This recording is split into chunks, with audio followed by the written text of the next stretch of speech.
Hello, my name is Alex Alberts. I'm a librarian with San Jose State University, and welcome to my presentation on Web of Science. For this video, I will be covering advanced tools and techniques that you can use for your research. So, like in the first video, we're going to go ahead and start with my specific key terms. I'm going to put in mammals, that's here for us already. Add another field so we can access the Boolean operators here. We're going to keep that at and. Put in climate change. Again, we're putting that in quotation marks. So on the previous video, I showed you how to refine your results within 4 years. So instead of doing that here, I'm going to go ahead and show you how to do it after you've done your search. So we have both of our terms here. Let's go ahead and start that search. So our results show 2011 articles. So again, we want just the last 4 years. So here we go, publication years, 2013, 14, 15, 16 here up at the top, and then 17 as well. Let's hit refine. Now we're at 1087. So let's change this real quick, just because the default is sort by date. So we're going to go ahead and use time cited. That will show you the most relevant and valued articles within the field. So time cited here. And then we have that number of time cited for the specific articles here on the right. We have 554 for the first one, 287. So Web of Science gives us this nice little award illustration with highly cited paper that lets you know that it's pretty self-explanatory that within Web of Science's collection, these are the papers that have been cited most highly. So let's go ahead and we have status and ecological effects of the world's largest carnivores. Before we click on that, we're going to go ahead and create a citation report. This gives you a report based on the citations of all of the articles you have within your results. There we go. So again, we have total publications. This gives you some information of all of the articles combined.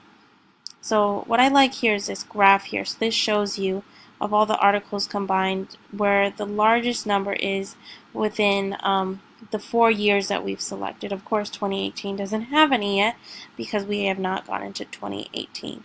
But it looks like started off pretty low here, 2013, and then 2017 is a spike, probably due to the political climate and present time right now.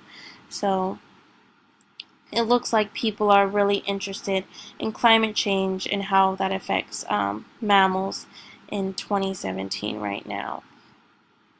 This shows you the specific citation averages for each year for each of the results. So that gives you a nice table of how often they're cited. It looks like our first one is much more cited than any of the others after it. So that's a nice little presentation for you. So let's go back to our results real quick. So now we're going to get into the specific articles. So of course, for my research, I would want to use this one here because it looks like it's the most cited within the results that I have. Here we go again. It says 554 times cited. It looks like it has this here cited references. That lets you know how many references this specific article has cited. So let's go ahead and click into there. So here we have all of the 100 cited references.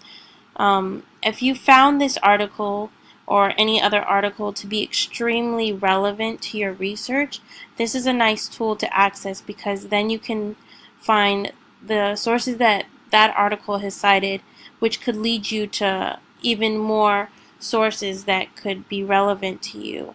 And so it looks here that there's quite a few that actually have a high number of citations themselves. We have 155 here, 161, 266, that's really good, 257, 364, 458 here. So accessing the cited references is also a good place to go to once you found an article that is beneficial to you. Here again we have the usage count that I referenced in the last video.